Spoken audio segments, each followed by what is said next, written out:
నమస్తే కళ్యాణ్ గారు. నమస్తే జయ గారు. కళ్యాణ్ గారు, చంటి అనే ఒక ఆయన మనకి మెయిల్ చేశాడండి.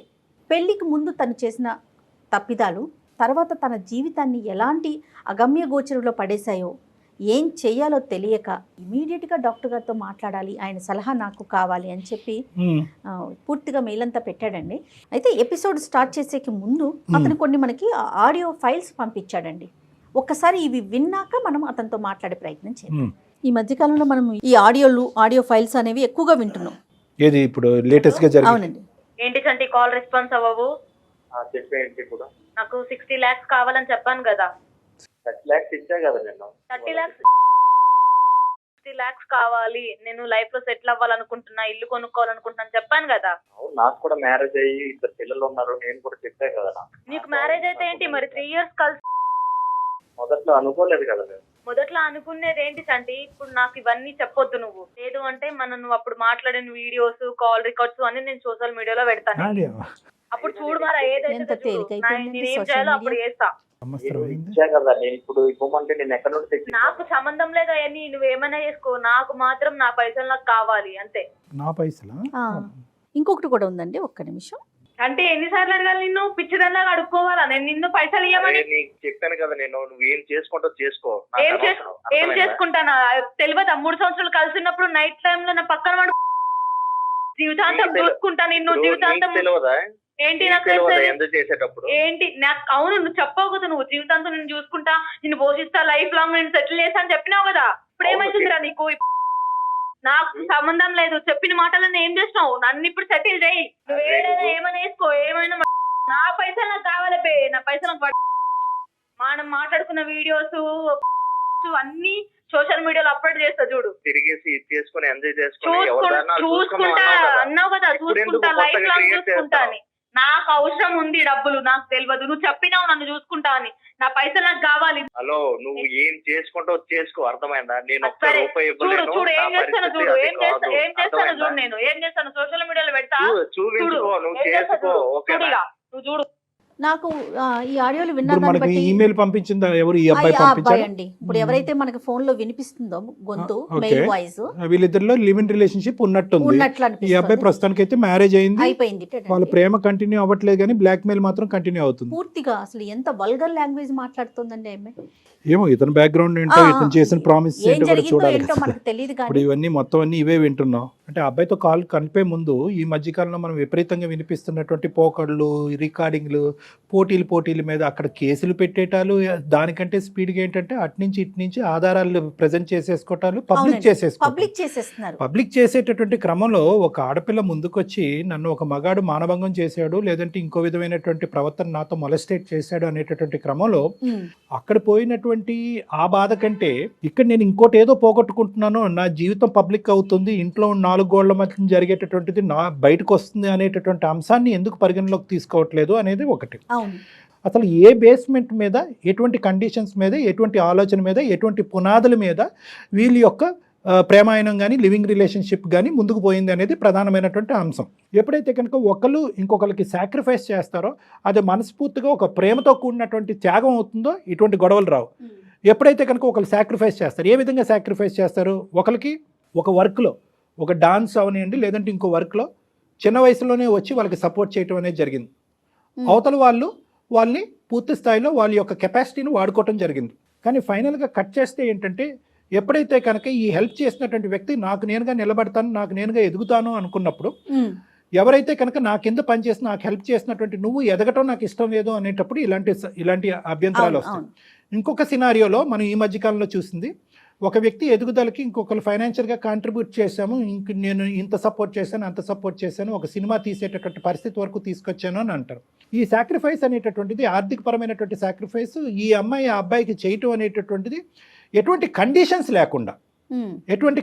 లేకుండా వచ్చినటువంటి డబ్బులు వస్తే వచ్చినాయి, పోయినటువంటి డబ్బులు పోతే పోయినాయి అనేటటువంటి ఆలోచనతో ఉంటే కనుక అది వేరే విషయం.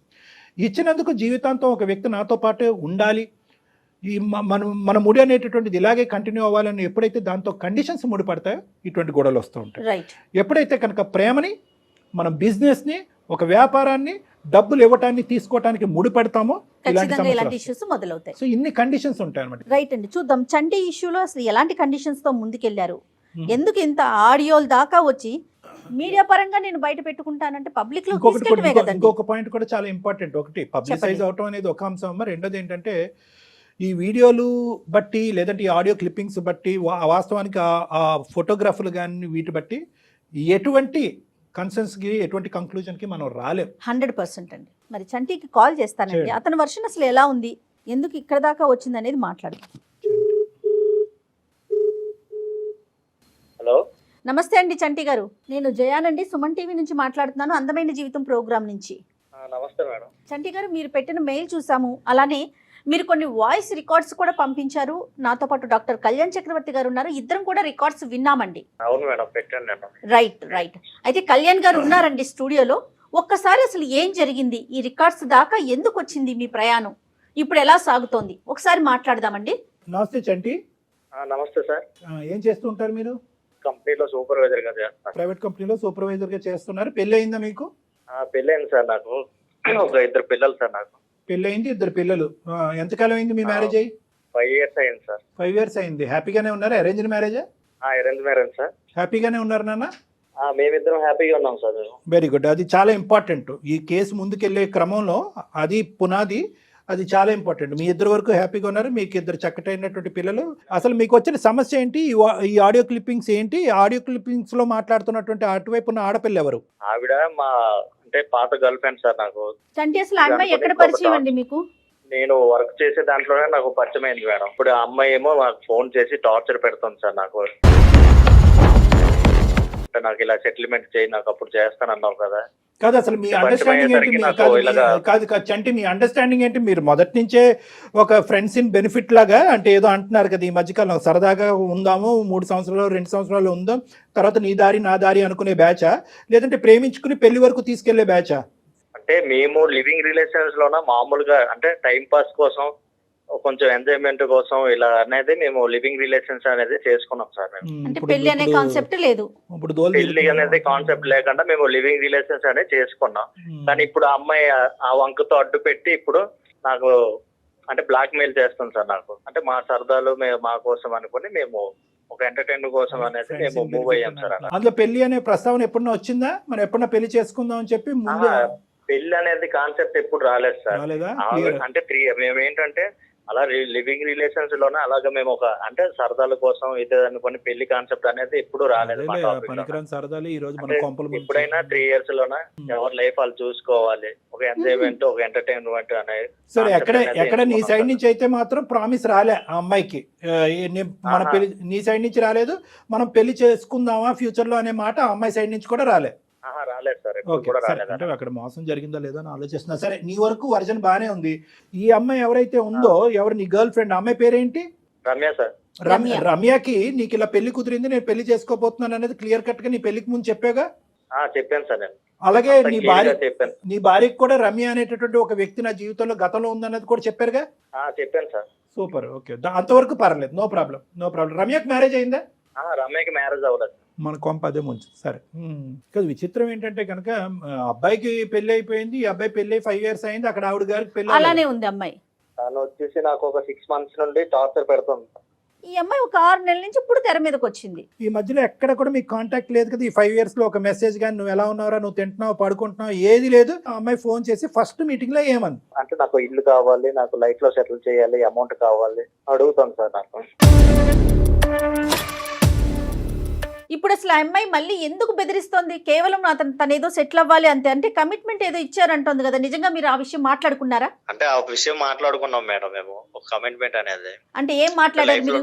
తన లైఫ్ లోన తనకి ఏమైనా కావాలి ఇదే అనుకుని, అంటే లగ్జరీ లైఫ్ కావాలి, తన లైఫ్ లో సెటిల్ అవ్వాలి అనుకుని మళ్ళీ నాకు డిస్టర్బ్ చేయడం అనేది స్టార్ట్ చేసింది సార్ నాకు. అంటే ఈ అమ్మాయి మొదటి నుంచి కొద్దిగా అవసరాలకి సుఖాలకి ఎడిక్టా? అంటే లగ్జరియస్ లైఫ్ అని మీరు అన్నారు, మొదటి నుంచి ఈ అమ్మాయికి డబ్బులు ఇటువంటి వ్యసనం ఉందా? అప్పుడు బాగా ఖర్చు పెట్టేవాడా ఈ అమ్మాయి మీద? మొదటి నుండి ఉండేది సార్. అడిగేవా మరి? ఫోన్ కాల్ చేసినప్పుడు ఏం మహాతల్లి ఇప్పటికైనా పెళ్లి చేసుకోవచ్చు కదా, ఇంకా ఎందుకు పెళ్లి చేసుకోలేదు అని అడిగేవా? అది అడిగాను సార్ నేను. అంటే ఎందుకు ఇంకా మ్యారేజ్ చేసుకోవట్లేదు ఏంటి అంటే, నాకు ఇష్టం లేదు, నేను ఇంకా అంటే ఈ లైఫ్ నేను ఇంకా సాగదిస్తా, లగ్జరీ లైఫ్ అనేది ఉంటాను, నాకు నచ్చినట్టు నేను ఉంటాను అనేసరికి, సరే నీ ఇష్టం, నీ లైఫ్ అనేది ఎలా ఉండాలనుకుంటావో అలా ఉండనుకొని నేను కూడా సరే అనుకుని నేను ఇక నా అదే, లైఫ్ అనేది నేను చూసుకున్నాను సార్. ఈ మధ్యలో ఆ అమ్మాయికి అయితే పెళ్లి అవ్వలేదు, కానీ మళ్ళీ నీలాంటి వాళ్ళు ఎవరైనా మధ్యలో లివింగ్ రిలేషన్షిప్స్ తో మొదలు పెట్టిందా మధ్యలో ఎక్కడన్నా? అదేమన్నా తెలిసిందా? అది కూడా ఏం లేదా? నాకు అదేం తెలియదు సార్. నీకు ఆ ఇన్పుట్ ఏం లేదు, కేవలం ఏంటంటే నువ్వు నాకు ఎంత అమౌంట్ కావాలని అడుగుతుంది. ఇందాక మేము కూడా విన్నాం, ఎంత అమౌంట్? 60 lakhs కావాలి సార్. 60 lakhs? అసలు ఏమన్నా అర్థం పర్థం 60. ఉండాలి బ్లాక్ మెయిల్ చేయడానికైనా. 60 lakhs ఎక్కడి నుంచి వస్తాయి, ఎక్కడి నుంచి ఊడిపడతాయి? లేదంటే నీకేమన్నా ఇంత ఆస్తులు అంత ఆస్తులు ఉన్నాయని ఏమన్నా చెప్పావా ఇంతకు ముందు? నీ కహాని అంతా బాగా తెలిసి అడుగుతుంది ఆ అమ్మాయి. నేను అవేం చెప్పలేదు కానీ సార్, నాకైతే 60 lakhs డిమాండ్ చేస్తే నేను దాంట్లో 30 lakhs అనేది ఎలానో అరేంజ్ చేసుకొని ఇచ్చాను సార్. ఇక నుండి అయినా ఇక 30 lakhs ఇచ్చారా మీరు ఆల్రెడీ? 30 lakhs ఆల్రెడీ ఎక్కువ. 30 lakhs ఇచ్చా మేడం. ఇక అట్లా నుండి అయినా లైఫ్ లో ఎలా అయినా సెటిల్ అయ్యి హ్యాపీగా ఉండు అనుకుని, ఇంకా నాకు డిస్టర్బ్ చేయకు, నాకు ఒక ఫ్యామిలీ ఉన్నది అనుకుని నేను మరీ చెప్పి అంటే ఇంకా నా ఆడియో నా వీడియో అనేది ఏదైనా ఉంటే నాకు ఇచ్చేయండి అని 30 lakhs వరకు నేను అరేంజ్ చేసి, నా స్తోమత వరకు నేను అరేంజ్ చేసి నేను ఇచ్చేసా సార్. ఇచ్చినా కంటిన్యూ అవుతుంది ఏంటి మరి? ఇచ్చినా కూడా తను ఇంకేం కావాలనుకుంటుందో, ఇంకేం కోరుకుంటుందో ఏమో, ఇంకా 10 రోజుల నుండి నాకు ఒకటే టార్చర్ చూపిస్తుంది సార్. నాకు సరే. నా పిల్లల దగ్గర నేను ఉండాలా, లేకపోతే నా లైఫ్ లో ఎలాగా, నాకు అసలు నా మైండ్ లో ఏమవుతుందో నాకే అర్థం అవ్వట్లేదు సార్. నేను డిప్రెషన్ లోకి వెళ్ళిపోతున్నాను నేను. నీది 10% డిప్రెషన్, మీ ఆవిడది 90% డిప్రెషన్. ఆ మహాతల్లిని తీసుకోవాలి అసలు కాల్లో నరకయాతన చెయ్యని తప్పుకు అనుభవిస్తుంది మహాతల్లి ఆవిడ. సరే అవన్నీ పక్కన పెట్టండి. ఆవిడ ఏంటంటే నీ పేరు రాసి చచ్చిపోతాను, నాకు ఇలా చేసావు అలా చేసావు అనుకున్న ఒకటే టార్చర్ సార్ నాకు. నేను అసలు ఉండాలా లేదా అనేది నాకే ఆలోచనలు ఎక్కువ పెరిగిపోతున్నాయి నాకు. 30 లక్షలు ఇచ్చినట్టు నీ భార్యకి తెలుసా? 30 లక్షలు తెలుసు సార్ మా భార్యకి. ఇన్ రైటింగ్ నాకు ముట్టింది, నేను నీకు సంబంధించినటువంటి విషయాలు ఏమి బయట పెట్టను అని ఏమన్నా ఇన్ రైటింగ్ ఇచ్చిందా? లేదు, రాయించుకోలేదు మేడం. అది కూడా రాయించుకోలేదు. కాదు, ఇప్పుడు ఇంకో 30 లక్షలు ఇవ్వడానికి రెడీ అయిపోయారా మీరు? లేదంటే ఇవ్వలేని పరిస్థితిలో మా దగ్గర ఇంకా 30 లక్షలు ఇంకా ఇవ్వడానికి నా దగ్గర ఇంకేం లేదు, అయిపోయింది, ఊడి చేసే మొత్తం అంతా. సరే అదే సార్, మీరే ఇంకా నాకు న్యాయం చేయాలి సార్. ఇంకా నా స్తోమత వరకు నేను ఇచ్చాను. అవును, మరి ఆ అమ్మాయి మొదటి నుంచి ఈ అమ్మాయి కొత్తగా వచ్చినటువంటి వ్యసనం ఆలోచన అయితే కాదు. ముందు నుంచి ఈ అమ్మాయికి సంతోషాలకి సుఖాలకి డబ్బులకి బాగా అలవాటు పడింది. బాగా కొన్ని 3-4 సంవత్సరాల పాటు ఆ అమ్మాయిని ఉదయం నుంచి సాయంకాలం వరకు బాగా మేపావు. ఇంకా తర్వాత ఆ అమ్మాయిని, అంటే తప్పుగా అనుకోవద్దు, నువ్వు చేసినటువంటి అలవాటే ఈరోజు నీ మెడ చుట్టుకుంది. అందు గురించి ఈ ఫ్రెండ్స్ ఇన్ బెనిఫిట్, ఈ లివింగ్ రిలేషన్షిప్స్ మన సాంప్రదాయానికి విరుద్ధం, వర్కౌట్ అవ్వదు అని తలా నెత్తి నోరు మేము బాదుకునేది ఇందు గురించే. ఆ అమ్మాయి ఎప్పుడైతే కనుక నీకు బాగా అలవాటు పడి ఎడిక్ట్ అయిందో, ఎప్పుడైతే నువ్వు గుడ్ బై చెప్పావో, ఆ పైనుంచి ఏది లగ్జరీ 3 అంతస్తుల మ్యాడ్ నుంచి పూరుగుడిసలోకి వచ్చినట్టు అయ్యింది ఆ అమ్మాయి. అది జీర్ణించుకోలేకపోయింది. 5 సంవత్సరాల పాటు ఖచ్చితంగా ఇంకో బకరగాడు దొరుకుతాడని ఎతికింది, దొరకలేదు. అటు తిరిగి వచ్చి మళ్ళీ నీ మెడకే వేసింది. అయినా ఈ వీడియో క్లిప్పింగ్లు, ఈ ఫోటోలు ఇద్దరు అనుకునే చేసుకున్నారా, లేదా నీకు తెలియకుండా రికార్డ్ చేసింది ఇవన్నీ? లేదు సార్, నాకు తెలియకుండా ఇవన్నీ రికార్డ్ చేసింది సార్. నాకు తెలియకుండా రికార్డ్ చేసుకుని జాగ్రత్త భద్రపరుచుకుంది. ఈ అమ్మాయికి ఇదేది కొత్త అలవాటు కాదేమో, పాత అలవాటే అన్నట్టు అనిపిస్తుంది. లేదంటే ఆ అమ్మాయి రికార్డ్ చేస్తుంది అంటే కనుక అప్పుడు ఏది వీళ్ళిద్దరు లివ్ ఇన్ రిలేషన్షిప్ లో ఉన్నప్పుడు అంటే కనుక ముందస్తుని ఈ అమ్మాయికి ప్లాన్ ఉంది. వీడు ఎప్పుడైనా చేతిలో జారిపోతే వీడి స్థానంలో ఇతని స్థానంలో ఇంకో వ్యక్తి వస్తే కనుక సరే అంతే కదా. ఒకప్పుడు ఇతని స్థానంలో రాకపోతే కనుక నా బ్రతుకు తెరుగు గురించో, లేదంటే సో కాల్డ్ నా సెటిల్మెంట్ గురించో మళ్ళీ ఇతని మెడకి నేను ఉరితాడు వేయాలంటే కనుక ఇవి భద్రపరచుకోవాలని చెప్పి ఇది ప్లాన్ ఆఫ్ యాక్షన్ తోనే కదా ఖచ్చితంగా కళ్యాణ్ గారు. సో ఖచ్చితంగా అలవాటు ఉంది. ఇక్కడ ప్రధానంగా వచ్చేటటువంటిది ఏంటంటే చెప్పేటటువంటి వ్యక్తి ఏం చెప్పాడు, వినేటటువంటి వ్యక్తి ఏం విన్నారు, వీళ్ళిద్దరి మధ్యన జరిగిన ప్రామిసెస్ ఏంటి, కండిషన్స్ ఏంటి, స్టార్టింగ్లో ఏమనుకున్నారు, ఒక 2 to 3 years తర్వాత ఏమనుకున్నారు, ఇరువైపులకు కానీ ప్రేమ కాకుండా వేరే సంబంధాలు వచ్చినప్పుడు ఏ విధంగా వాళ్ళిద్దరూ డిపార్ట్ అయ్యారు, ఎటువంటి కండిషన్స్ మీద డిపార్ట్ అయ్యారు, ఇద్దరు ఒకే ఆలోచనతో డిపార్ట్ అయ్యారా, స్మూత్గా డిపార్ట్ అయ్యారా, లేదంటే ఒక బాధతో ఒక ఇమోషన్తో డిపార్ట్ అయ్యారా.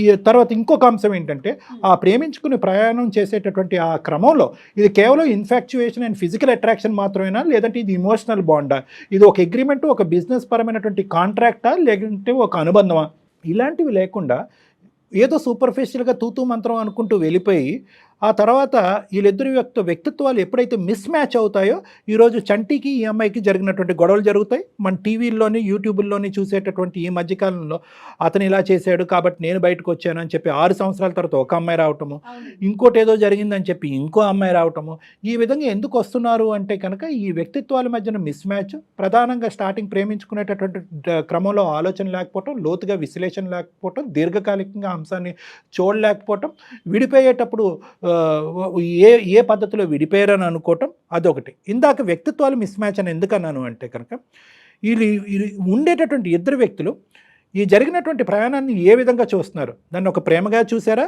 ఒక బిజినెస్ కింద చూసారా, ప్రేమ పెళ్లి కింద మారుతుంది అనుకున్నారా, ఒక కాంట్రాక్ట్ కింద చూసారా? అందులో ఏంటంటే మళ్ళీ మిస్ మ్యాచ్ ఎప్పుడు వస్తుంది అంటే కనుక ఒక ఎదుగుదలకి ఇంకొకళ్ళు ఎదుగుదలకి బాగోకి ప్రోత్సహించేటటువంటి విధంగా వాళ్ళ యొక్క ప్రేమాయణం ఉంటే కనుక ఈ గొడవ రాదమ్మా. అవునండి. ఎప్పుడైతే కనుక ఒకళ్ళు ఎదిగిపోతున్నారు ఇంకొకళ్ళని అనగదొక్కుతున్నారు అనే పరిస్థితి వచ్చినా, ఎప్పుడైతే కనుక ఒకళ్ళు ఆర్థికంగా స్థిరపడ్డారు ఇంకొకరు వాడుకోబడ్డారు అనేటటువంటి ఫీలింగ్ వచ్చినా ఈ గొడవలు అవుతూ ఉంటాయి అన్నమాట. ఆ అమ్మాయి ఇప్పుడు మరి మీరు ఫోన్ కలిపితే మాట్లాడుతుందా? మాట్లాడుతుంది సార్. మాట్లాడుతుంది. ఓకే. ఏంటి అతను చంటి ఏం ఎక్స్పెక్ట్ చేస్తున్నాడు? Point to be noted. ఏం ఎక్స్పెక్ట్ చేస్తున్నారు మీరు? అంటే మీ నుండి ఏదైనా నాకు న్యాయం కలగాలని నేను నా భార్య ఇద్దరం వల్ల కోరుకుంటున్నాం సార్. న్యాయం అంటే ఏంటండి? ఇప్పుడు ఆ అమ్మాయి మిగతా 30 లక్షలు అడుగుతుంది. ఆ 30 లక్షలు కూడా ఇచ్చేస్తే ముందు 30, ఇప్పుడు ఒక 30, 60 లక్షలు ఇంకా రామ్ నీ జోలికి రాను అని చెప్తుంది. మరి దానికి మీరు రెడీనా? లేదు మేడం, నా వల్ల అయితే కాదు మేడం. లేకపోతే నేను ఇంకా చచ్చిపోతానే గానీ నా వల్ల అయితే ఇంకా లేదు మేడం. ఉన్న స్తోమతాల్లో నేను ఇచ్చేసా. ఇంకా నా వల్ల అయితే ఇంకా అవ్వదు మేడం. రమ్యకి మీరు కాల్ కనెక్ట్ చేయండి. కనెక్ట్ చేసి మీరు మాట్లాడాక ఇట్లా మాకు అందమైన జీవితం ప్రోగ్రామ్ దాకా నేను వచ్చాను, ఇట్లా డాక్టర్ గారు ఉన్నారనే విషయం చెప్పండి. आपका कॉल होल्ड पर है, लाइन पर बने रहें या कुछ देर बाद कोशिश करें. హలో, ఏంటి సంటి పిచ్చిదానిలా అడుక్కోవాలని? నిన్ను పైసలు ఇవ్వమని ఏం నాటకాలు పడుతున్నావా? నీకు చెప్పాను నా వల్ల కాదు అని. ఎన్నిసార్లు మెసేజ్ చేయాలి? ఏంటి నువ్వు చెప్పేది? ఆల్రెడీ నేను 30 లక్షలు ఇచ్చాను కదా. 30 లాక్స్ ఇస్తే మిగతా 30 లాక్స్ కూడా నీకు నేను ముందే చెప్పాను నా వల్ల కాదు, ఈ 30 లక్షలతోనే సరిపెట్టుకో అనుకుని నువ్వు 30 లాక్స్ నువ్వు అరేంజ్ చేసినప్పుడు ఇంకా 30 లాక్స్ నీకు అరేంజ్ చేయడం నీకేం కష్టమేం కాదు. అవును, నీకేమైనా నేను అప్పుకున్నాను. హలో, చేస్తా. నువ్వు ఇయ్యనంటే చెప్పు, నేను ఏం చేయాలో అది చేస్తా. నీకు నేనేమైనా అప్పున్నానా? లేకపోతే నువ్వు నాకేమైనా చెప్పావు కదా? 3 years మనం రిలేషన్షిప్ లో ఉన్నప్పుడు ఏం చెప్పావు? నైట్ టైమ్ లో నా పక్కన వండుకొని నిన్ను సెటిల్ చేసే బాధ్యత నాది, లైఫ్ లాంగ్ నేను చూసుకుంటా చేసుకుంటా అని చెప్పావు కదా. ఇప్పుడు ఏమైంది నీకు? అప్పుడు మనం అవన్నీ మాట్లాడుకోలేదు కదా. మాట్లాడవు కదా, నా దగ్గర లేవా రికార్డ్స్ ఉన్నాయి? వినిపించాలా నీకు? పెట్టాలా? నీకు ఆల్రెడీ 30 లక్షలు ఇచ్చేటప్పుడే కదా నువ్వు నాకు అన్ని ఇచ్చేసావు కదా. చెప్పావు కదా ఆ రోజు. చెప్పాను కూడా. ఇచ్చినప్పుడు ఏం చెప్పాను? నేను సగమే ఇచ్చాను, నువ్వు అమౌంట్ సగమే ఇచ్చావు కాబట్టి మిగతా అమౌంట్ సగం ఇచ్చేసి ఉన్నాయి నా దగ్గర. ఇంకా నీకు ఫార్వర్డ్ చేసింది నేను సగమే, ఇంకా సగం ఉన్నాయి నా దగ్గర. నువ్వు ఆ 30 లక్షలు ఇస్తే మిగతా నేను అప్పుడు తీసేస్తా. ఇవి ఇప్పుడు నేను ఒక్కనేనా లేకపోతే ఇంకెంతమందికైనా అలాగా బ్లాక్ మెయిల్ చేసుకుని ఇలాగా ఆటలాడిస్తున్నావా? ఏమనుకుంటున్నావు నువ్వు నా గురించి? ఇన్ని రోజులు నేను నీతోనే ఉన్నా. 3 years నీతో కలిసిన తర్వాత నేను మళ్ళీ ఎవరితో మాట్లాడలేదు, ఎవరితో రిలేషన్షిప్ లో పెట్టుకోలేదు. అనుకుంటున్నావా నీ ఇష్టం వచ్చినట్టు మాట్లాడితే పడతా అనుకుంటున్నావా నువ్వు? చూడు మళ్ళా ఏం చేశాను, సోషల్ మీడియాలో పెడతా, అన్ని టీవీలో ఛానల్స్ లో పెడతా. చూడు మళ్ళా నేను మాట్లాడతాను చెప్తే నీకు అర్థమైతే లేదు, చేతతోనే చూపించాలి. హలో మరి నాకు 5 సంవత్సరాలు అయ్యి పిల్లలు అయ్యి అప్పుడు కాకుండా మళ్ళీ నాకు ఇప్పుడు కొత్తగా టార్చర్ ఏంటి అంటున్నా? అవును, నువ్వు నన్ను చూసుకుంటానని చెప్పావు కదా. మళ్ళా నేను నిన్ను చూసుకుంటాను. అవును, ఎప్పుడు చెప్పిన మాటే కదా. అంటే అప్పుడు నాతో కలిసి ఉండాలి, నాతో అనుకోమని చెప్పినావు ఆ మాటలన్నీ నువ్వు. ఇప్పుడు రిలేషన్స్ లోన మనము ఉండేటప్పుడు ఎన్నైనా చెప్తానప్ప, ఇవంతా కాదు గాని అందమైన జీవితాలు ప్రోగ్రామ్ ఉంది. ఆ ప్రోగ్రామ్ లోనే ఇవన్నీ తేల్చుకుందాం. నేను కాన్ఫిడెన్స్ కాల్ అనేది కలుపుతా. నా వల్ల ఇక కావట్లేదు, అర్థమైందా? ఇవన్నీ నాకు చెప్పకు. నాతో కలిసి ఉన్నప్పుడు వాళ్ళు చెప్తే లేదు, ఇంకా నా వల్ల కాదు. ఒక్కసారి లైన్ లో కలుపుతాను ఆ మేడం కి, సార్కి మాట్లాడు. ఆ తర్వాత ఇవన్నీ నేను మాట్లాడాను. లేదు, ఆల్రెడీ కాన్ఫరెన్స్ కాల్ కలిపేశాడు, మేము బ్యాక్గ్రౌండ్ లో ఉన్నాము. మేమేంటంటే నువ్వేవో ఇందాకటి నుంచి ఆ వీడియోలు అవేవో ఇస్తానంటున్నావు కదా, ఫస్ట్ సుమన్ టీవీలోనే మనం ప్రజెంట్ చేద్దాం, అది టెలికాస్ట్ చేద్దాము. మాకు పంపిస్తావా ఒక్కసారి అర్జెంటుగా? మాకు టీఆర్పీ కావాలి, నీ వీడియో క్లిప్పింగ్స్ కావాలి. సో అర్జెంటుగా నువ్వు మాకు పంపిస్తే కనుక మేము ఇప్పుడే లైవ్లో వేసేస్తాం ఇది. అందులో నువ్వు కూడా ఉన్నావు కదా, సూపర్ హిట్ అవుతుంది. అర్జెంటుగా పంపించు. నువ్వే ఇందాకటి నుంచి నేను పంపిస్తాను అంటున్నావు కదా. ఇంకెందుకు ఒక్క క్షణం కూడా వెయిట్ చేయకు. మా వాట్సాప్ నెంబర్ నీతో షేర్ చేస్తాం. అర్జెంటుగా పంపిస్తే కనుక ప్యారలల్గా నువ్వు ఒక యూట్యూబ్ వీడియో చూసుకో లైవ్లో. ఎంత అందంగా ఉన్నారో మీ ఇద్దరికి కనిపిస్తారు కదా, అది చూసుకుంటూ అప్పుడు మనం ప్యారలల్గా మాట్లాడుకుందాం. బాగుంటుంది మసాలా. ఒక్కసారి ఆలోచించు రమ్య, వీడియోలు పోస్ట్ చేస్తాను, పబ్లిక్ చేస్తానంటున్నావు. ఆ వీడియోలో నువ్వు లేవా? నిన్ను బ్లర్ చేసుకొని అతన్ని మాత్రం చూపిస్తావా? ఇదేనా నీ వ్యాపారం? అంటే వీడియోలు రికార్డ్ చేయటము, దాన్ని బ్లర్ చేయటము, దాన్ని ఎడిట్ చేయటము, మగవాళ్ళని బ్లాక్మెయిల్ చేయటము, డబ్బులు వసూలు చేయటం అనేది ఇది కొత్తగా జరిగినటువంటి అంశము చంటితో ఒక్కడితోనే జరిగిందని మేము ఎలా నమ్మాలి? అసలు చంటి నీకేం ప్రామిస్ చేశాడు? అసలు ఆ 3 సంవత్సరాల పాటు మీ ఇద్దరు జరిగిన ప్రయాణం ఏంటో చెప్పు, నీ వర్జన్ చెప్పు. సార్ 3 years మేము కలిసి లివింగ్ రిలేషన్షిప్ లో ఉన్నాం సార్ మేము. ఓకే. అయితే తను నాకు మాట ఇచ్చాడు, లైఫ్ లాంగ్ నేను చూసుకుంటాను, నేను సెటిల్ చేసే బాధ్యత నాది అని. ఏది పెళ్లి చేసుకుని సెటిల్ చేస్తా అన్నాడా? పెళ్లి చేయకుండా నువ్వు సెటిల్ అయ్యేటట్టు చూసుకుంటా అన్నాడా? పెళ్లి అనే ప్రస్తావన ఉందా లేదా? అసలు సెటిల్మెంట్ ఏంటి? పెళ్లి లేదు సార్, మేము ఇద్దరం ఎవరు పెళ్లి ప్రస్తావన తీసుకురాలేదు సార్. 3 years సూపరమ్మా. కలుస్తున్నాము. ఎంత ఆదర్శవంతులు మీరు. నేను తనతో మాట్లాడాను, కాల్ జస్ట్ నార్మల్ గా అడిగాను సార్, ఇట్లా నన్ను సెటిల్ చేస్తా అన్నావు కదా, నన్ను సెటిల్ చెయ్యు, నేను ఇప్పుడు సెటిల్ అవ్వాలనుకుంటున్నాను, నాకు ఒక ఇల్లు కావాలి, నాకు 60 lakhs కావాలి, నువ్వు ఇయ్యు అని చెప్పి అడిగాను సార్. కదమ్మా, ఇప్పుడు అతను పెళ్లి చేసుకోను అని అంటే నాకు కొంత క్లారిటీ కావాలి తల్లి. ఇక్కడ ఎవరి తప్పు అనేది ప్రధానంగా, ఇప్పుడు ఇందాక నువ్వు అన్నావు నా దగ్గర ఆడియో రికార్డింగ్, మిగతా రికార్డింగ్లు నాకేం అక్కర్లేదులే, కానీ ఒక్క రికార్డింగ్ గురించి అయితే మాత్రం నేను ప్రస్తావన చేస్తాను. అదేంటంటే కనుక మీరిద్దరూ ఆ కమిట్ అయ్యి బెడ్ మీద ఉండేటటువంటి సమయం సందర్భంలో పెళ్లి చేసుకోవాలి అనే ప్రస్తావన రాలేదంటున్నారు. అంతవరకు నువ్వు అదే అంటున్నావు, అతను అదే అంటున్నారు. సో పెళ్లి చేసుకుంటాను అన్నాడు, మోసం చేశాడు అనేటటువంటిది ఇతరత్ర కార్యక్రమాల్లో మేము వినేటటువంటి గొడవ ఇక్కడ లేదు, అంతవరకు క్లియర్. కానీ ఆ కంఫర్ట్ జోన్లో ఉన్నప్పుడు అతను నీకు, రమ్య నేను నిన్ను పెళ్లి చేసుకోను కానీ నిన్ను సెటిల్ అయితే చేస్తాను అని అయితే ప్రామిస్ చేశాడమ్మా నీకు? చేశాడు సార్, చేశాడు. కానీ నీకు ఉద్యోగం ఉంది కదమ్మా, అతను నిన్నెందుకు సెటిల్ చేయాలి? నాకు అర్థం కావట్లేదు. పెళ్లి కానప్పుడు, కలిసి లేనప్పుడు ఒకప్పుడు చేస్తే ఎలా నమ్ముతావు? అలాంటప్పుడు కలిసి ఉండాలి కదా, మరి ఎందుకు విడిపోయారు? నన్ను సంతోష పెడుతున్నప్పుడు, నేను నిన్ను సుఖ పెడుతున్నప్పుడు ఆ కార్యక్రమంలో నువ్వు ప్రతి సందర్భంలో నాకేంటంటే నా సెటిల్మెంట్ గురించి మాట్లాడావు, దానికి సంబంధించినటువంటి ఆడియో రికార్డింగ్ కూడా ఉంది. ఎప్పుడైతే నీకు పెళ్ళి అయ్యిందో అది విస్మరించావు, నీ ప్రామిస్ బ్రేక్ చేసావు అన్నట్టుగా ఈ అమ్మాయి మాట్లాడుతుంది. అంతేనా రమ్య? అవును సార్. ప్రామిస్ చేసాడే అనుకో తల్లి, ఎలా నమ్ముతావమ్మా? అతనికి బరువు బాధ్యతలు ఉండవా? పాత గర్ల్ ఫ్రెండ్కి ఇంకా ఆ అమ్మాయిని సుఖపెడుతూ, ఆ అమ్మాయిని సంతోష పెడుతూ, ఆ అమ్మాయిని సెటిల్ చేసే కార్యక్రమంలో ఉండాలా? అతను ఉద్యోగం చేసుకోడా? భార్య పిల్లలు ఉండరా?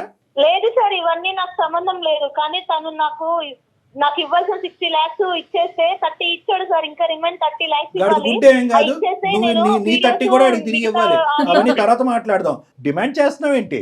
అసలు నువ్వు డిమాండ్ చేసేటటువంటి హక్కు ఎవరు ఇచ్చారు? పాపం ఆ బాధితురాలు ఏమీ తప్పెరగినటువంటి ఆ అమ్మాయి ఈ రోజు 2 పిల్లలు వేసుకుని ఆ అమ్మాయి నలిగిపోతుంది. కింద మీద పడుతూ మొత్తం ఇల్లంతా ఊడ్చి, బ్యాంకులన్నీ ఊడ్చి, బంగారం తాకట్టు పెట్టి 30 లక్షలు నీకు ఇస్తే ఇంకో 30 చాలదు, ఇంకో 30 కావాలని నువ్వు అడుగుతున్నావా? ఇప్పటి వరకు వాళ్ళిద్దరే ఉన్నారు, ఇప్పుడు మొత్తం పెద్ద సైన్యం ఉంది. అసలు నీకేం అన్యాయం జరిగింది కాబట్టి నువ్వు డిమాండ్ చేస్తున్నావు? ఎటువంటి ప్రామిస్ చేసి అతను నిన్ను ఏమైనా చీటింగ్ చేశాడా? చీటింగ్ చేసినందుకు పారితోషికంగా, పరిష్కారంగా నువ్వు డబ్బులు అడుగుతున్నావా? అది కూడా కాదు అని నువ్వు అంటున్నావు. అది కూడా కాదు, అతను నన్ను ఎప్పుడు చీట్ చేయలేదు, కేవలం ఏంటంటే సెటిల్ చేస్తా అన్నాడు. నీ సెటిల్మెంట్కి ఎక్కడన్నా దాహం తీరే అవకాశం ఉందా? నీకు 100 కోట్లు ఇచ్చినా సెటిల్ అవుతావు నువ్వు? ఇటువంటి ఆలోచన ఉండేవాళ్ళు అసలు అతను నిన్నెందుకు సెటిల్ చేయాలి? నీ ఉద్యోగం ఏమైంది? నీ చదువు ఏమైంది? ఏ ఉద్యోగం లేదు, ఏ చదువు లేదు, ఇదే నా వ్యాపారం అంటారా? ఇదేనా నీ వ్యాపారం? ఏంటి సార్ మీరు అలా మాట్లాడుతున్నారు? మరి అంతే అంటానమ్మా. అసలు మీ ఇద్దరి మధ్యన లివింగ్ రిలేషన్షిప్ లో ఉన్నప్పుడు, పెళ్లి అనే ప్రస్తావన లేనప్పుడు అసలు నువ్వు ఎందుకు రికార్డింగ్లు చేసుకుని భద్రపరుచుకున్నావు? ఎటువంటి ఉద్దేశం ఉంటే కనుక భద్రపరుచుకుంటారు. అది రేపొద్దున ఎప్పుడో వాడాలి, నాకు డబ్బులు అవసరమైనప్పుడు వాడాలి అనేటటువంటి ఉద్దేశంతోనే కదా నువ్వు భద్రపరుచుకున్నావు. అతను సెటిల్ చేస్తాను లేదు అనేటటువంటి మాట తీసి పక్కన పెట్టు. ఇక్కడ నలుగురు అడిగేటటువంటి ప్రధానమైనటువంటి అంశం ఏంటంటే, మీ లివింగ్ రిలేషన్షిప్లో ఎటువంటి కమిట్మెంట్స్, ఎటువంటి కండిషన్స్, ఎటువంటి మ్యారేజ్ లేనప్పుడు అసలు సెటిల్మెంట్ అనేటటువంటి పదం ఎందుకు వస్తుంది? నువ్వు ఎందుకు ఈ రికార్డింగ్స్ తీసుకుని, ఈ పదే రికార్డింగ్స్ తీసుకుని భద్రపరుచుకున్నావు? సార్ తన జీవితమే అంతే సార్, తను ఇలాగే ట్రాప్ చేసుకుని ఇలాగే ఇది చేసుకుంటుంటా సార్. మరి అది తెలిసినప్పుడు నువ్వు ఎందుకయ్యా పెద్ద గొప్ప? తను అంతే సార్.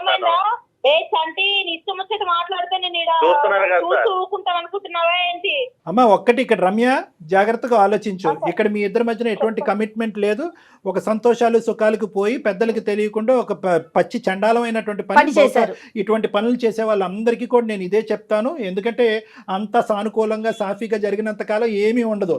ఇది వెనుదిరిగి అందులో ఒక వ్యక్తిత్వం మనకి వెనకత నుంచి వెన్నుపోటు పొట్టించేటటువంటి ప్రయత్నం జరిగితే కనుక అంతా కూడా బజారిపోతుంది. అదే జరుగుతుంది. ఇక్కడ నేను ఒకటే చెప్తున్నాను రమ్య, ఇక్కడ ఎటువంటి కండిషన్స్ లేవు, ఎటువంటి వాగ్దానం లేవు, ఎటువంటి ప్రామిసెస్ లేవు. నువ్వు ఏంటంటే కనుక ఇతను మంచితనాన్ని అవనియండి, ఇతను అమాయకత్వాన్ని అవనియండి, అప్పుడు వాడుకున్నావు, మళ్ళీ వాడుకోవాలని చెప్పి 5 years తర్వాత వచ్చావు.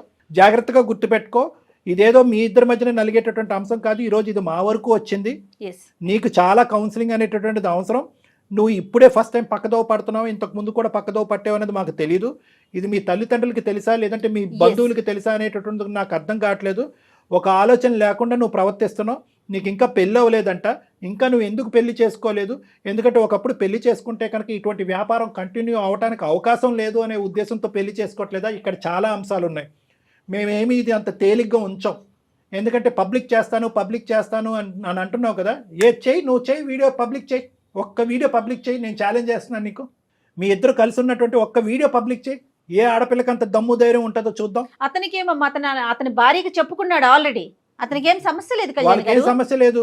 నీకే సమస్య. నువ్వు పెట్టాలి అనుకుంటే పెట్టు, నువ్వు బ్లర్ చేసి పెట్టాలనుకుంటే అది కూడా పెట్టు. నిజంగా అటువంటి ఆడపిల్లవా నువ్వు? దీని గురించి ఇటువంటి వ్యాపారాలు చెయ్యమ్మా అని చెప్పి నీ తల్లిదండ్రులు నిన్ను చదివించారా? నీ బుద్ధి గడ్డి తిందా? పిలుద్దామా లైవ్ లో? ఈ కాన్ఫరెన్స్ కాల్ లో మీ తల్లిదండ్రులు లైవ్ లో ఇప్పుడే మీ తల్లిదండ్రులు కలుపుతాను. వాళ్ళకి మించినటువంటి సైకాలజిస్టులు, వాళ్ళకి మించినటువంటి పోలీసు ఎవరు లేరు. వాళ్ళ పెంపకం ఇలా తగలడిందని చెప్పి ఏ తల్లిదండ్రులు కూడా ఆలోచించుండ్రు. రమ్య పిలుద్దామా మరి మీ పేరెంట్స్ ని? ఫస్ట్ ఆ లివ్ ఇన్ రిలేషన్షిప్ గురించి తెలుస్తుంది. తర్వాత 5 సంవత్సరాల తర్వాత నువ్వు ఎందుకు పెళ్లి చేసుకోలేదు అనేది అంశం కూడా మాకు వాళ్ళ ద్వారా తెలుస్తుంది. ఇప్పుడు మళ్ళీ ఇంకో జీవితంలోకి వెళ్ళి ఎందుకు వాళ్ళ జీవితాన్ని సర్వనాశనం చేస్తాం అనే అంశం కూడా వాళ్ళ నోటు బట్టి మనం విందాం ఒకసారి. అసలు నీ గుట్టేంటో అక్కడ తేలుతుంది. లేదా అవన్నీ వాళ్ళు కూడా వద్దు, వీడియోలు అదే విధంగా పంచుతానంటే కనుక ఇంకొక సెకండ్ కూడా వెయిట్ చేయకుండా నేను నీకు ఛాలెంజ్ ఇస్తున్నాను. వీడియోస్, ఆడియో క్లిప్పింగ్స్ మొత్తం నీ దగ్గర ఏదన్నా ఉంటే కనుక ఇప్పుడే లైవ్ లో చూపెడదాం. ఇదే షోలో ఇక్కడే లైవ్ లో చూపెడదాం. We are ready. Are you ready? Sir వద్దు సార్. తను అంటే సార్ నేను కొంచెం కష్టాల్లో ఉండి అంటే ఇవన్నీ ఉన్నాయి, తనకి కాల్ చేసి బ్లాక్ మెయిల్ చేద్దాము, ఇట్లా డిమాండ్ చేద్దాం సార్. నేను రమ్య తలెత్తి నీ మీద నువ్వే ఊసుకున్నట్టుందమ్మా. ఈ మాట అనకూడదేమో గానీ ఆ వీడియోలో నువ్వు ఉన్నావు కదా, సిగ్గు లేదు? కాదు రమ్య, మీరు చేసిందే వెదవ పని. అది అయిపోయి అతని జీవితం అతను చూసుకుంటుండగా నువ్వు మళ్ళీ ఇప్పుడు తెర మీదకి వచ్చి ఒక 30 లక్షలు తీసుకున్నది కాకుండా ఇంకా మళ్ళీ పైపెచ్చి బెదిరిస్తున్నావా? అంటే ఏం లేదు రమ్య, నువ్వేమనుకున్నావు అంటే కనుక అసలు ఫస్ట్ ఆఫ్ ఆల్ ఈ 30 లక్షలు అనేటటువంటి థ్రెట్కి భయం పెట్టినప్పుడే అతను ఈ బొట్లో పడతాడని నువ్వు అనుకోలే. అది ఇతను ఏంటంటే పిచ్చోడు, ఇతనిలాగే ఏంటంటే ఆ భార్య కూడా పరువు ప్రతిష్ఠ గురించి ఆలోచించేటటువంటి అమాయకమైనటువంటి బ్రతుకులు. కాబట్టి ఏమో ఈ అమ్మాయి ఎంత రాటు తేలిందో, ఎంత నాటైనటువంటి అమ్మాయి అనేటువంటి భయంతో 30 లక్షలు కాస్త అప్పచెప్పిన తర్వాత ఇదేంట్రా బాబు ఒక 5 కాల్స్కే 30 లక్షలు వచ్చినాయి, ఇంకో 5 కాల్స్ మాట్లాడితే ఇంకో 30 లక్షలు వస్తాయనేటటువంటి ఆలోచనతో నీ ఆశ దురాశ వరకు వెళ్ళింది. నీ మూర్ఖత్వం కాస్త ఒక శాడిజం లెక్కలోకి వెళ్ళింది. సో నేను అనేది ఏంటంటే ఇప్పటికైనా కూడా కేవలం మేం బహిర్గతం చేస్తాం, ఆ వీడియోలో నువ్వు కూడా కనిపిస్తావు అనేటటువంటి ఆలోచనతో వచ్చినటువంటి మార్పా, లేదంటే తల్లిదండ్రులకు పిలిపించి ఇక్కడ కూర్చోబెట్టి పంచాయతీ చేస్తాము అనేటటువంటి ఆలోచనతో వచ్చిన మార్పా, లేదా అసలు సిసలైనటువంటి మానవత్వంతో కూడినటువంటి మార్పా? ఇది చాలా ఇంపార్టెంట్. కేవలం మేము థ్రెట్ చేసి భయపెట్టడం వల్ల వచ్చేటటువంటి మార్పు ఏం చేస్తుందంటే కనుక ఇంకో లివింగ్ రిలేషన్షిప్లోకి వెళ్ళి మళ్ళీ వాడిని బక్రా చేసి మళ్ళీ వాడికి మెడ చుట్టూ ఉరితాడు బిగించడం అవుతుంది. ఇది నిజమైనటువంటి మార్పా కాదా? ఇది కూడా నేను తెలుసుకోవాలనుకుంటున్నాను. కాబట్టి నేను నిన్ను కలవాలనుకుంటున్నాను. నేను కలిసి నీతో చాలా క్షుణ్ణంగా మాట్లాడాలి. ఎందుకు మాట్లాడాలి అంటే కనుక 2 అంశాలు. ఒకటి, ఈ అంశం ఇక్కడితో ఆగదు. నువ్వు ఈ అబ్బాయిని వదిలినా వదలకపోయినా నేనైతే మాత్రం ఖచ్చితంగా మీ తల్లిదండ్రులతో మాట్లాడాలి. ఎందుకు మీ ఆడపిల్లలు ప్రవర్తిస్తుంది అనేటటువంటి అంశాన్ని నేను తెలుసుకోవాలి. నా భార్య అర్థం చేసుకుంది కాబట్టి ఇంతవరకు వచ్చింది సార్ నాకు. లేకుంటే నా భార్య పిల్లలు నేను ఏమైపోయేవాళ్ళం సార్. నేను ఏమయ్యా, నువ్వు నిజంగా అంత బుద్ధిమంతుడు, అంత ఆలోచన శైలితో కూడినటువంటి వాడు అయితే కనుక అసలు ఒక ఆడపిల్ల తల్లిదండ్రులకు తెలియకుండా సమాజంలో ఒకే సంస్థలో పనిచేస్తున్నారంటే ఆ సంస్థలో కూర్చోండి, మాట్లాడుకోండి, ఫ్రెండ్లీగా ఉండండి. బయట రూమ్ తీసుకుని మీరు లివింగ్ రిలేషన్షిప్స్ మెయింటైన్ చేసి అటువైపు అమ్మాయికైనా అబ్బాయికైనా నేను చెప్తున్నాను, అవతల ఉండేటటువంటి వాళ్ళు ఈ లివింగ్ రిలేషన్షిప్ కరెక్ట్గా మీరు ఎక్కడైతే కట్ చేస్తారో అక్కడే కట్ చేస్తారని మీరు ఎలా గ్యారంటీ ఇవ్వగలరయ్యా? 3 సంవత్సరాల పాటు కలిసి ప్రయాణం చేసినప్పుడు అవతల వాళ్ళకి వీళ్ళ మీద ఒక ఆశ, యువతల వాళ్ళకి అవతల వాళ్ళ మీద ఒక ఎక్స్పెక్టేషన్ అనేటటువంటిది అవుతుందా లేదా? ఒక సన్నపాటి ఒక దారం అనేది ఉంటుంది. ఈరోజు నా ఆవిడ దేవత కాబట్టి అంటున్నాం, మీ ఆవిడ రాక్షసి అయితే ఒంగోబెట్టి ఈ మీద 4 గుద్దుండేది. నిజంగా ఈ అమ్మాయికి ఏంటంటే బహిర్గతం చేసేటటువంటి ఆలోచన లేదు కాబట్టి 1కి 10 సార్లు ఫోన్ చేసి నేను పెట్టేస్తానంటుంది. ఇంకో అమ్మాయి అయితే కనుక ఈ మధ్యకాలంలో టీవీల్లోని వీడియోల్లోని పదే చూస్తున్నాం కదా, ఛానల్స్లో వెళ్ళి పెట్టేస్తున్నారు ఏకంగా. ఏమి ఇలా బ్లాక్మెయిల్ చేయట్లే, పెట్టేస్తున్నారు అన్నీ కూడా. అలా పెట్టేసి ఉంటే ఏమై ఉండేది? నువ్వు కాదు, మీ ఆవిడ ఊరేసుకుని చనిపోయి ఉండేది, మీ పిల్లలు అనాథలు అయ్యి ఉండేవారు. బుద్ధి ఎప్పుడు రావాలి అంటే కనుక ఇప్పుడు వచ్చేటటువంటి బుద్ధి కాదు. ఎప్పుడైతే కనుక నువ్వు రమ్య ఒక కథను మొదలు పెట్టారు చూడు, ఆ అమ్మాయి వాళ్ళ తల్లిదండ్రులకు తెలియకుండా, సమాజానికి తెలియకుండా మీరు భార్యాభర్తల్లాగా వ్యవహరిస్తూ ఒక లివ్ ఇన్ రిలేషన్షిప్ అనే ఒక గాడిద గుడ్డు ప్రయాణం మొదలు పెట్టారు చూడు, అప్పుడు మీ అందరికీ బుద్ధి ఉండాలి. దయచేసి ఇమీడియట్గా 30 లక్షలు ఎటు పోలేదు, నువ్వు ఆల్రెడీ తీసుకున్న 30 లక్షలు ఎటు పోలేదు అని అంటున్నావు కదా, ఈ నెక్స్ట్ 1 అవర్లోనే అతనికి ఆర్టీజీఎస్ కానీ ట్రాన్స్ఫర్ కానీ చెక్ కానీ ఏదో ఒకటి ఇవ్వాలి. అది కూడా మేము మానిటర్ చేస్తాము. ఏదో ఇక్కడ తూతూ మంత్రంగా ఈ 2 కాల్స్ మాట్లాడేసి 35 లక్షలతో నువ్వు పటాయిస్తే కనుక మేము ఊరుకునేది లేదు. ఎందుకంటే మొత్తం నీ సిస్టమ్ అంతా కూడా మేము ట్రాక్ చేస్తాం. నువ్వు ఎక్కడ పోతున్నావు పోలీస్ కంప్లైంట్ కూడా ఇవ్వడానికి మేము వెనకాడం. సో ఇమీడియట్గా 30 lakhs వెనక్కి ఇచ్చేసి అతని నెంబర్ నువ్వు బ్లాక్ చేయి, నీ నెంబర్ అతను బ్లాక్ చేస్తారు. మీ ఇద్దరి మధ్యన ఎటువంటి కాంటాక్ట్ ఫ్యూచర్లో ఉండటానికి లేదు. మీరు డెఫినెట్ గా డాక్టర్ గారిని కలవాల్సిందేనండి. నేను ఈ ఎపిసోడ్ అయిపోయినాక మీకు కాల్ బ్యాక్ చేస్తాను. బాబు నువ్వు కూడా రా అయ్యా, ఒకసారి వచ్చి నువ్వు కూడా నాతో కలిసి రామాకండి అయ్యా, ఇద్దరు విడివిడిగా రండి. నువ్వు కూడా విడిగా రా నాతో, నేను నీతో కూడా మాట్లాడాలి. మళ్ళీ ఓకేనా? అదొక దరిద్రం. ఓకే సార్, సరే థ్యాంక్ యూ సార్. సార్. మీరు కాబట్టి ఇంత చాలా ఓపిక్గా, అంటే నెంబర్ ఆఫ్ కేసెస్ చూస్తారు కదా కళ్యాణ్ గారు, మీరు ఇట్లానే ఉంది జనరేషన్ అంతా, యూత్ అంతా ఇట్లానే ఉందని అనిపిస్తుందేమో కానీ నాకు అసలు అతని కన్నా కూడా అమ్మాయి మీద ఎక్కువ కోపం వస్తూ ఉందండి. అంటే అంటే నేను చూపిస్తాను అందులో నువ్వు ఉన్నావు కదా, ఆ మినిమం సెన్స్, నేనున్నా పర్వాలేదు, అదేగా ఆలోచన, తనున్నా పర్వాలేదా? ఇప్పుడు చూసేది ఏంటంటే కనుక చాలా సందర్భాల్లో ఇప్పుడు బయట కూడా చూసేటటువంటి వాటిల్లో ఏంటంటే ఆ ఈగో ఏ లెవెల్ వరకు వెళ్ళిపోతుంది అంటే కనుక, ఆ ఈగో ఏ లెవెల్ వరకు వెళ్ళి ఆ విశ్లేషణ శక్తి అనేటటువంటిది పోయి, నా పరువు పోయినా పర్లేదు పక్కన వాళ్ళు పరువు పోవాలి, ఆ విధంగా నేను రివెంజ్ తీసుకోవటం అనేటటువంటి ముఖ్యమైనటువంటి ఉద్దేశంతో వెళ్తున్నటువంటివే ఇవన్నీ కూడా. రివెంజ్ నాకు కావాల్సింది నాకు కాకుండా వేరే వాళ్ళకి పోతుంది. ఎక్కడైనా చూడండి, అంతకుముందు ఒక డాన్స్ డైరెక్టర్ సంబంధించినటువంటి అంశం చూడండి, లేదంటే మొన్న ఇంకొక ఎవరో యూట్యూబర్ సంబంధించినటువంటి అంశం అవనివ్వండి, నాకు కానటువంటిది వేరే చోటకు పోతుంది. నువ్వు 10 చూపెడితే నేను 12 చూస్తాను అనేటటువంటి ఈ ప్రజెంట్ సోషల్ మీడియాని బేస్మెంట్ తీసుకుని చేసేటటువంటి ఒక పనికిరాని యుద్ధం కింద. అవును కళ్యాణ్ గారు, కానీ ఎటు పోతున్నాం, మన సమాజం ఏంటి, రేపటి రోజున మన పిల్లలకి మనం ఏం అందిస్తున్నామని కూడా ఆలోచించట్లేదు కదా డాక్టర్ గారు. జయ గారు ఆలోచన అనేది చేయట్లేదు కాబట్టి ఈ దరిద్రం మనం చూస్తున్నాము. ఇక్కడ ఏంటంటే రమ్యకి ఎందుకంటే స్పీడ్గా మనం మాట్లాడలేం, ఎందుకంటే ఆ అమ్మాయి సింపుల్గా కట్ చేసేసి ఆ ఆవేశంతో నిజంగా పబ్లిసైజ్ చేసేసి అనుకోండి, మొత్తం అందరికీ పీకలు తెగిపోతాయి. సో కాబట్టి ఏంటంటే ఆ అమ్మాయిని ఫస్ట్ ఆఫ్ ఆల్ మనం ఇమోషనల్గా ట్రాప్ చేసి పేరెంట్స్ని ఇన్వాల్వ్ చేసి ఇలా జరుగుతుందమ్మా అనేటటువంటి విధంగా చెప్తే కనుక ఏమీ లేదు. సింపుల్గా చెప్పాలంటే రమ్య అనేటటువంటి ఆడపిల్ల సుఖాలకి సంతోషాలకి ఈజీగా షార్ట్ కట్ పద్ధతిలో జీవితాన్ని ముందుకు పంపించేటటువంటి విధంగా ఆ అలవాటు పడింది. ఆ అలవాటు నుంచి ఆ అమ్మాయికి, ఆ ఎడిక్షన్ నుంచి ఆ అమ్మాయికి విముక్తి కలిగిస్తేనే ఈ సమస్యకి పూర్తి స్థాయి పరిష్కారం ఉంటుంది. లేదంటే చాలా మంది ఈ ఉచ్చులో చిక్కుకోవడానికి అవకాశం ఉంటుంది. రైట్ కళ్యాణ్ గారు, మాట్లాడదామండి. అమ్మాయితో మీరైతే పర్సనల్గా మాట్లాడాల్సిన అవసరం 100% ఉంది. ఆ అమ్మాయితోనే కాదండి, చంటితో కూడా మాట్లాడాలి డాక్టర్ గారు. రైట్ అండి, నమస్తే. Thank you. ముకుంద జ్యువెల్లర్స్ మొట్టమొదటి ఫ్యాక్టరీ అవుట్లెట్ ఇప్పుడు కూకట్పల్లి, కొత్తపేట్, సోమాజిగూడ మరియు ఖమ్మంలో.